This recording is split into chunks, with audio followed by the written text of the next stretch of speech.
1939 would go down in Suburbs history as one to remember, due to the performances of their senior team.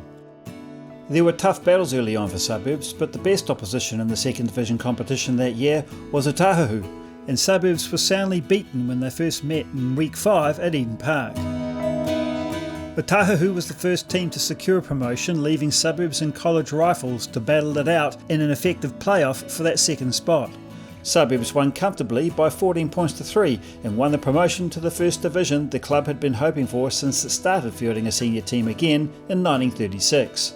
Carrying their points through meant that Otahuhu and Suburbs were placed second and third respectively on the first division table, with Grafton, Grammar and Ponsonby a single point back in equal fourth. Suburbs beat Otahuhu in the first game of the second round, coming from behind in a drizzly wet game at Sturgis Park. In the meantime, Grafton gifted Marist with their first loss of the season, meaning they now led from Suburbs by a single point on the table. Next up was Grammar, and Suburbs' backline gained much credit as they poured on 12 points into the second half before Grammar could respond. Despite conceding points late in the game, Suburbs held them off to secure a popular 2-point win. Suburbs then played in the main game the next week against Ponsonby, and this was when our boys started to be known as the highly entertaining team they'd become.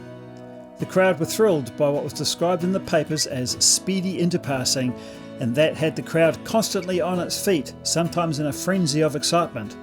Ponsonby, however, led 8-3 late into the match, but in the last quarter, Suburbs forwards and backs combined in some highly spectacular chain passing, which finally brought a brilliant try to Roy Lalong, and a final score of 8-all. In the meantime, Otahuhu beat Marist, which meant that those two teams were now level with Suburbs at the top of the points table.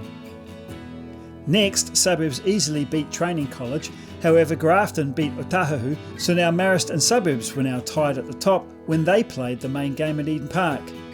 This was marked as the most spectacular game of the season, with Suburbs tossing the ball about with a delightful abandon and on constant attack from anywhere on the field.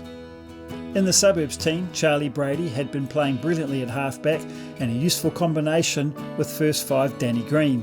Denny Brady was Suburbs' star player at second 5'8", and there was still plenty of talent throughout the backline with Jeff Margison at centre, Alan Thorne and Roy Lalong on the wings, and Bim Underwood at fullback. And although often the lighter pack, Suburbs forwards were mobile and effective and featured Dave Morgan, Ken Ladbrook, Edwin Bruning and Max Nelson. Back to Eden Park, and had it not been for Bill Hare, the Marist and Auckland fullback, who stopped several tries and then kicked Marist back to even terms, Suburbs would otherwise have been solely in the lead on the points table. However, an 11-all result meant that they remained tied with Marist. Suburbs' entertaining style of play had rejuvenated club rugby in Auckland. They were drawing bigger crowds at Eden Park than had been seen there for some time.